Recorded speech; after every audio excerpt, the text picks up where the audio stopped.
வடசென்னை 2 அடுத்த வருஷம் படப்பிடிப்பு ஆரம்பிக்கும். நாங்கெல்லாம் சுனாமிலே ஸ்விம்மிங் போடுறோம். 16 வயசுல கேமரா முன்னாடி வந்து நிக்கும் போது இதெல்லாம் ஒரு மூஞ்சியான்னு கேட்டப்போ நான் போட ஆரம்பிச்ச ஸ்விம்மிங் தான்.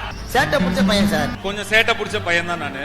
ஆனா என்னுடைய அண்ணா தான் இன்னும் ரொம்ப சேட்டை பிடிச்ச பையன். சாவமேல கைய வச்சேன்னு வை கொண்டே ஒரு. நான் மதுரையில கிட்டத்தட்ட ஒரு 200-300 நாள் இருந்தேன் நான் ஆடுகளம் படத்தை நடிக்கிறதுக்காக. என்னை நடு ரோட்ல இறக்கி விட்டுருவாங்க. கொண்டு போய் இறக்கி விட்டுட்டு என்னை யாரும் அடையாளம் கண்டுபிடிக்கிறதுக்கு முன்னாடி நான் ஆடிடணும். அந்த லுங்கி அப்படி தூக்கி வச்சுட்டு இப்படி ஆடி. நான் இந்த மண்ணை சேர்ந்தவன் தான், இந்த ஊர் ஆள் மாதிரி தானே இருப்பேன்.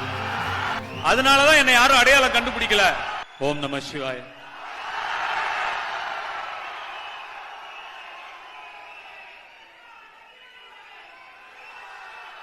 என்ன பாவா, நல்லா இருக்கீங்களா?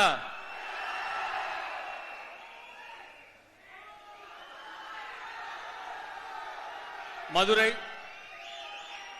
கிட்டத்தட்ட ஒரு 8-9 வருஷத்துக்கு அப்புறம் வரேன்னு நினைக்கிறேங்க. என் மனசுக்கு ரொம்பவும் நெருக்கமான ஒரு ஊரு. நிறைய காரணங்கள் இருக்கு. அதுல ரொம்ப முக்கியமான காரணத்தை நான் முதல்ல சொல்றேன். என்னுடைய அப்பாவும் அம்மாவும் சங்கராபுரம் எங்க அம்மா பிறந்த ஊர், மல்லிகாபுரம் எங்க அப்பா பிறந்த ஊர். இந்த படத்துல வர மாதிரியே எங்க அப்பாவும் பொழப்பு தேடி சென்னைக்கு வருதுன்னு முடிவு பண்ணிட்டாரு. ஆனா சென்னைக்கு வர அவர்கிட்ட காசு இல்ல, பஸ்ஸுக்கு காசு இல்ல. அப்போ இங்க இருக்கிற ஒரு சொந்தக்காரங்க, மதுரையில இருக்கிற ஒரு சொந்தக்காரங்க வீட்டுக்கு வந்து பணம் வாங்கிட்டு, அதாவது மெட்ராஸுக்கு போக பஸ்ஸுக்கு பணம் வாங்கிட்டு மெட்ராஸுக்கு வரணும். ஆனா மதுரைக்கு வரவும் காசு இல்ல. அப்ப செல்வராகவன் சாருக்கு 4 வயசோ ஏதோ. எங்க அம்மா 3 மாசம் பிரெக்னண்டா இருக்காங்க. அவங்க ஊர்ல இருந்து மதுரைக்கு நடந்து வந்தாங்க. கிட்டத்தட்ட ஒரு 120 கிலோமீட்டர் இருக்கும்னு நினைக்கிறேன். 120-130 கிலோமீட்டர் இருக்கும்னு நினைக்கிறேன். நடந்தே வந்தாங்க அங்க இருந்து ஒரு சொந்தக்காரங்களை பார்க்க. அப்படி எங்க அப்பா பிரெக்னண்டா இருந்த எங்க அம்மா கால் கடுக்க நடந்து வந்து ஏறின மேடை தான் இந்த மேடை.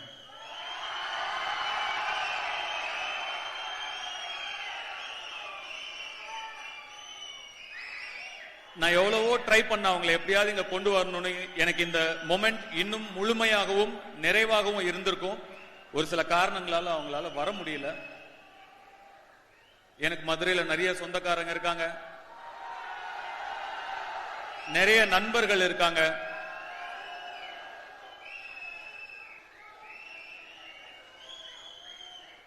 இங்க இருந்து அங்க இருந்து கை தட்டிட்டு விசில் அடிச்சிட்டு இருக்கிற நீங்கெல்லாம்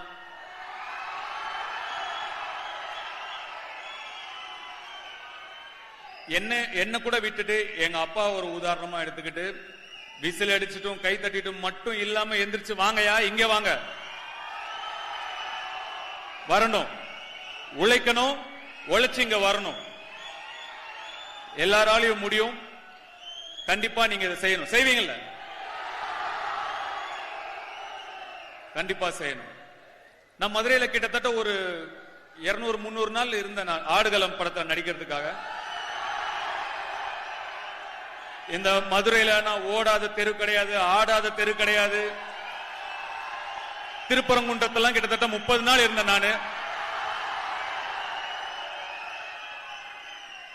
எனக்கு ரொம்ப ரொம்ப மனசுக்கு நெருக்கமான ஒரு அனுபவமா இருந்தது. எவ்வளவோ எனக்கு வேலையில இருக்கிற ஸ்ட்ரெஸ், பிரஷர் எது இருந்தாலும் அந்த 200-250 நாள் நீங்க இருந்த நாட்கள் நான் ரொம்ப அமைதியாகவும் நிம்மதியாகவும் நான் இருந்தேன். எனக்கு மனசுக்கு ரொம்ப நெருக்கமான நாட்கள் அந்த நாட்கள். என்ன நடு ரோட்ல இறக்கி விட்டுருவாங்க. கொண்டு போய் அந்த பாட்டு ஒத்த சொல்ல அப்படியே கூட்டிட்டு போவாங்க. அப்படியே ஆட்டோல கூட்டிட்டு போய் அப்படியே என்னை இறக்கி விட்டுருவாங்க. இறக்கி விட்டுட்டு என்னை யாரும் அடையாளம் கண்டுபிடிக்கிறதுக்கு முன்னாடி நான் ஆடிடணும். அந்த லுங்கி அப்படி தூக்கி வச்சுட்டு இப்படியே ஆடிடணும்.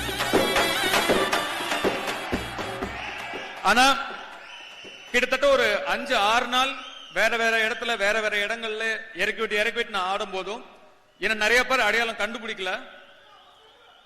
அப்ப எனக்கு அவ்வளவு சந்தோஷமா இருந்தது. இந்த ஊரோட ஆள் மாதிரி தான் நான் இருக்கேன்.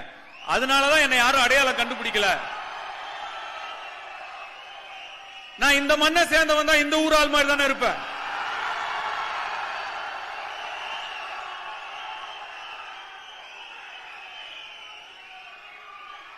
சாவ மேல கைய வச்சேண்டு வை, கொண்டே புரு.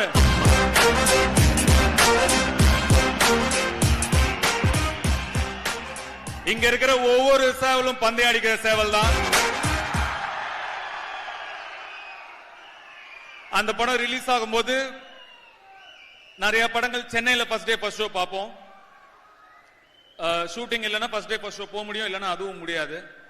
ஆடுகளம் மட்டும் மதுரையில தான் ஃபர்ஸ்ட் டே ஃபர்ஸ்ட் ஷோ பாப்பேன்னு பிளைட் பிடிச்சி இங்க வந்து ஃபர்ஸ்ட் டே ஃபர்ஸ்ட் ஷோ பார்த்தேன். ஜெயான்னு ஏதோ ஒரு தியேட்டர் நினைக்கிறேன், அந்த தியேட்டர் ஏதோ ஜெயான் முடியும் ஞாபகம் இருக்கு. அங்கதான் பார்த்தேன். அந்த அனுபவத்தை என்னால மறக்கவே முடியாது. உங்களோட பார்த்த அந்த எனர்ஜி என்னால மறக்கவே முடியாது. ஒரு சின்ன சின்ன விஷயத்துக்கும் எனக்கே நிறைய விஷயங்கள் புரியல. அதெல்லாம் படம் பார்க்கும்போது நீங்க எப்படி ரியாக்ட் பண்ணீங்களோ அதை பார்த்து தான் எனக்கு புரிஞ்சுது. அந்த அனுபவத்தை என்னால மறக்கவே முடியாது. இந்த இட்லி கடை ஒரு சாதாரண படம், சிம்பிளான படம். ஆனா நிச்சயமா நீங்க எல்லாரும் உங்க ஃபேமிலியோட உங்க குழந்தைங்களோட போய் பார்த்து எமோஷனலா கனெக்ட் பண்ணி என்ஜாய் பண்ற ஒரு படமா நிச்சயமா இருக்கும். நிச்சயமா உங்களுக்கு பிடிக்கும் நான் நம்புறேன். சார் ரொம்ப நேரமா நான் பேசுறது எனக்கு கேட்கல சார், அதனால ஹை டெசிபல்லே பேசிட்டு இருக்கேன். எனக்கு நீங்க என்ன கேக்குறீங்கன்னு சரியா புரியல. வட சென்னை 2 சார், வட சென்னை 2 வட சென்னை 2 கேக்குறாங்க சார். வட சென்னை 2 அடுத்த வருஷம் படப்பிடிப்பு ஆரம்பிக்கும். அதுக்கு அடுத்த வருஷம் ரிலீஸ் ஆகும். எண்ணம் போல் வாழ்க்கை உங்களுடைய எல்லாருடைய எண்ணமும் அவங்க குடும்பம் மீதும் அவங்க குழந்தைகள் மீதும் இருக்கணும். நல்லபடியா பாத்துக்கோங்க, குடும்பத்தை முதல்ல நல்லபடியா பாத்துக்கோங்க.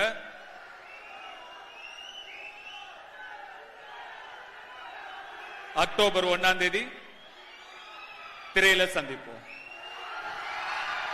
சார் மதுரை மக்களுக்காக நான் வந்து பேசாம இருந்தா அது ரொம்ப தவறாயிடும். நீங்க சென்னையில பாடினீங்க, கோயம்புத்தூர்ல பாடினீங்க, அப்ப மதுரையில கேளுங்கப்பா, உனக்காக தானே பேசிட்டு இருக்கேன்.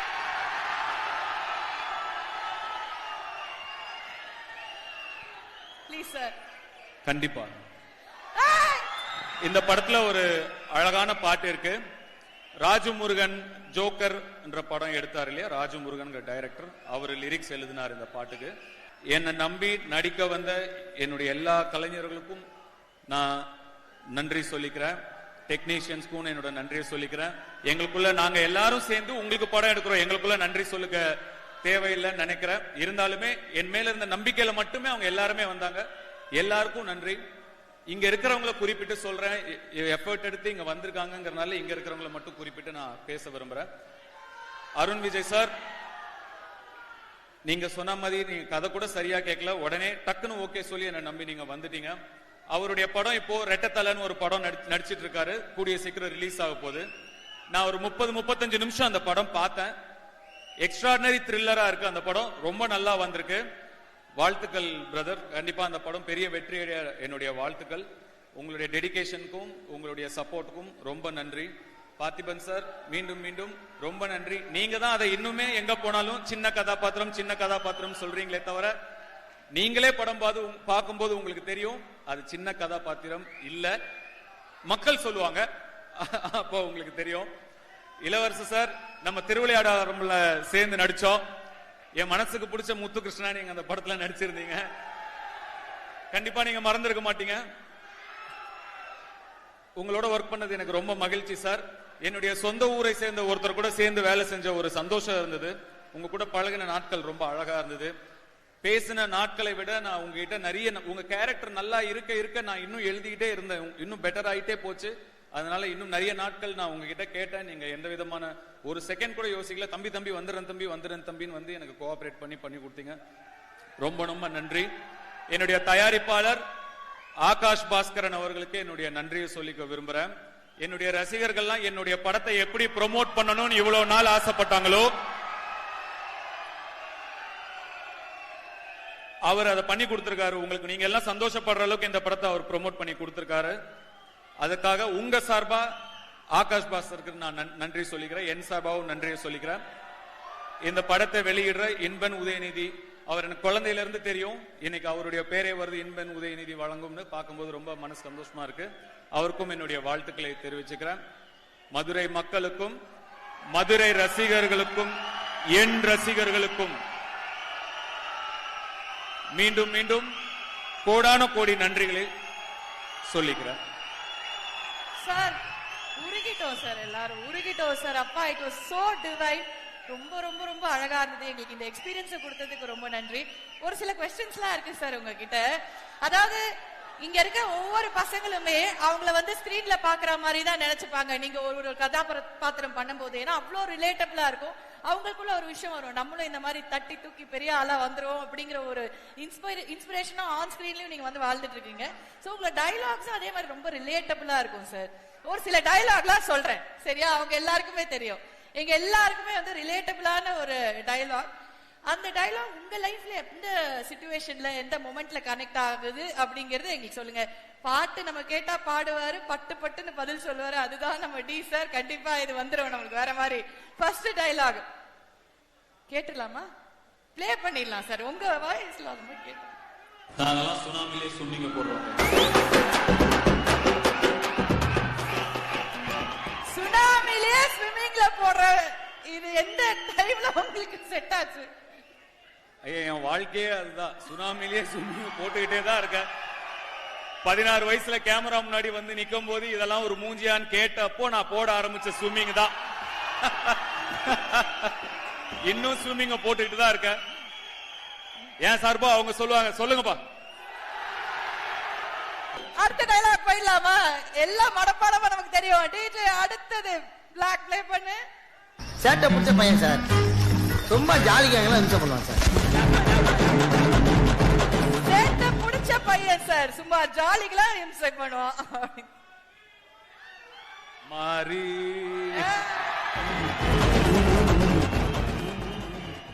ஆக்சுவலா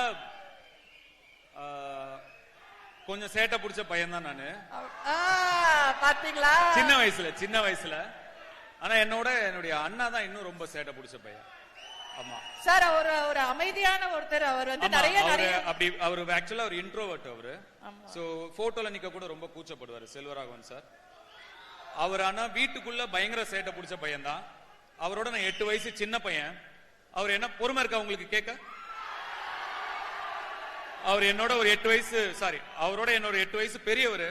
அதனால அவர் ரொம்ப பெருசா இருப்பேன், ரொம்ப சின்னதா இருப்பேன்.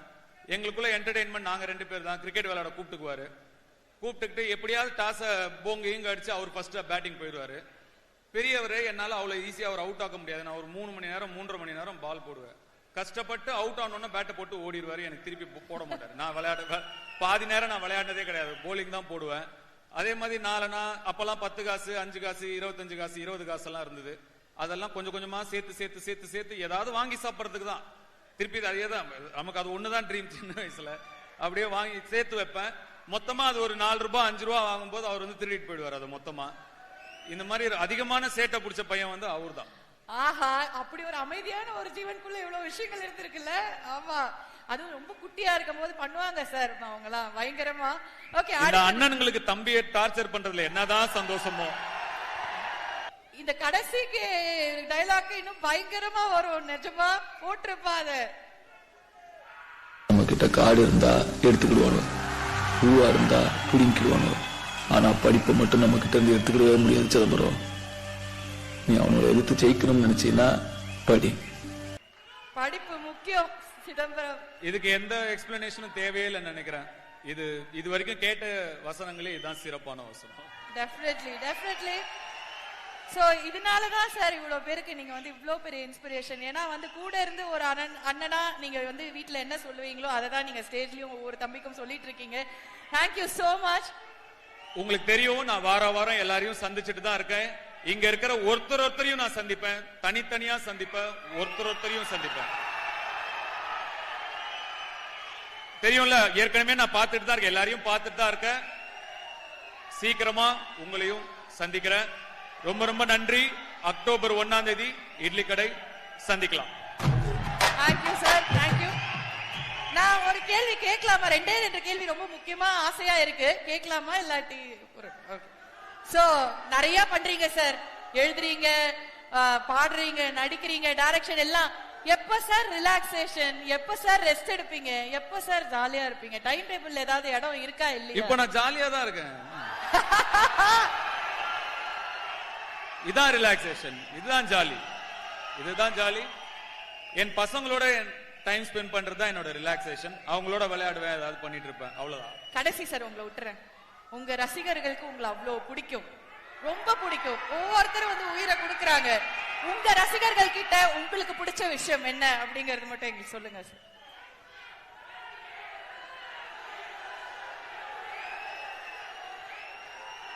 என் ரசிகர்கள் கிட்ட எனக்கு ரொம்ப பிடிச்சது நிறைய இருக்கு. அதுல முக்கியமானது என்னைக்கும் மாறாத நிரந்தரம், கான்ஸ்டன்ட், கான்ஸ்டன்ட். யார்கிட்டயும் வம்புக்கு போகாத குணம். ஆனா இவங்களை பார்த்தாலே தெரியும், இவங்க கிட்ட வம்பு பண்ணவும் கூடாது.